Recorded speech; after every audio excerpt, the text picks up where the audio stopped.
BCA has published a report outlining its top 5 black swan risks for this year.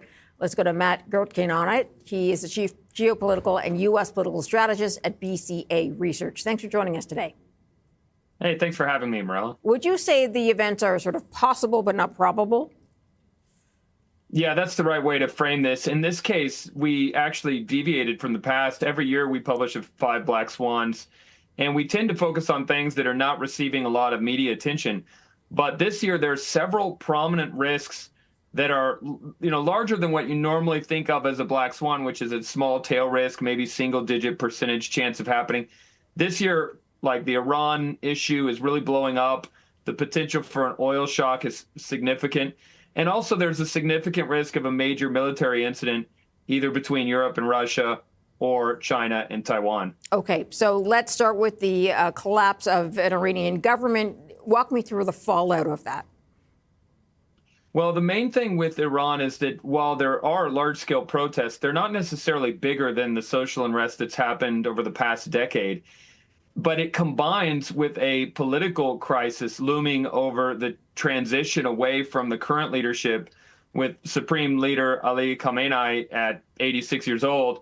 That can turn into a succession crisis, which means that there's a lot at stake here. And the Americans and Israelis are willing to intervene. In fact, we've seen that the U.S. already has intervened. And so in that context, if the U.S. does intervene more significantly, then the regime could be at risk of falling. The U.S. doesn't really want to do that, and Iran doesn't want to get bombed, so it's a tail risk. But unfortunately, because of the weakness of the regime, that tail risk is pretty large. Okay, let's get to the next possibility, which is a tech breakthrough by China, a.k.a. like the DeepSeek moment. And I want you to give me an idea of why you listed this. We've already had the moment, but you're seeing the possibility of another. Yeah, well, for one, because DeepSeek itself ended up being not quite what it was painted to be. And in many cases, China's technological advances have come with a sort of reservation about their ability to drive innovation without using American parts and components or American allied parts and components. So even though they're making progress and they are using a lot of state resources to do that, it's still difficult for them to make an innovation that fundamentally disrupts what the world expects in terms of American leadership. Nevertheless, that could happen because what we've had is over 10 years of state-driven industrial policy. And so those results can pop up at any time.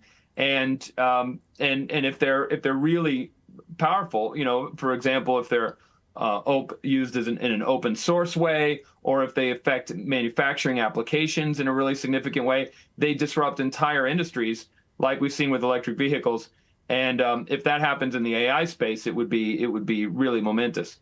Okay, I do want to get to the next one: Russia and NATO being at odds, and I'm wondering how plausible this one is, because we know Russia has been so depleted by its conflict with Ukraine.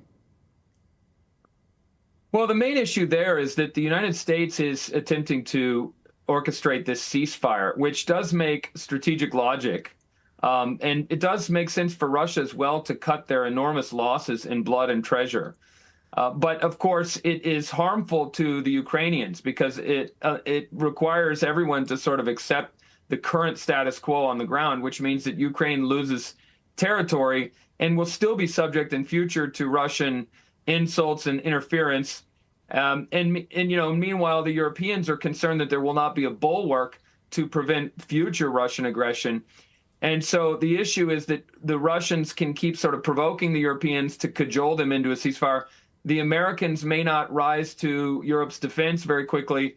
Europe will have to stick up for itself, and that creates the potential for a clash between Europe and Russia that could be pretty surprising. It may not lead to a full-scale war. I don't think it would, but it certainly could shake up the sense of security in Europe, and it could, in the worst-case scenario, lead to extended hostilities. Do you factor in at all the possibility of the U.S. leaving NATO? You mentioned sort of it delaying the defense of Europe. Would you consider it leaving NATO altogether?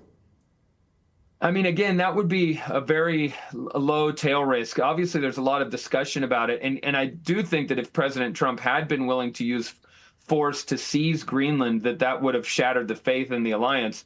But of course, he then quickly renounced that, and that's what I would have expected to happen. He says we won't use force, and the reason is because he needs to preserve that alliance. That's in the U.S. interest.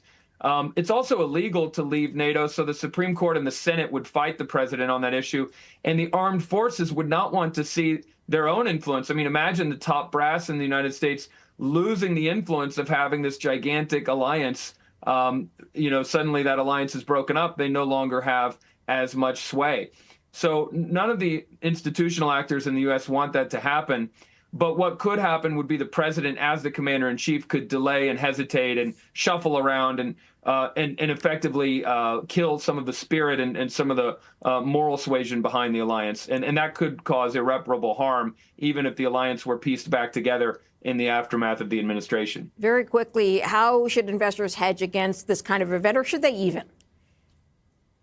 Well, right. That's a great question, because these kinds of risks, in this case, several of them are significant enough that you can hedge. Like, for example, with the oil price and the Iranian issue, if we do start to see the U.S. take action, then it would be a buy signal for the oil price. But in other cases, do you want to be the one that goes out there and withdraws from this bull market rally? It's hard to do that. It might be better to sort of be neutral on equities, given that we've had a lot of good news, but that some of these risks may not develop.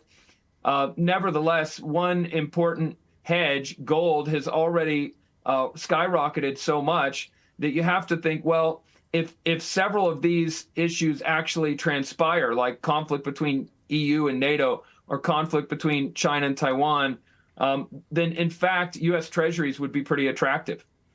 All right, Matt, got to leave it there, sir. Thank you for joining us. Matt's Chief Geopolitical and U.S. Political Strategist, BCA Research.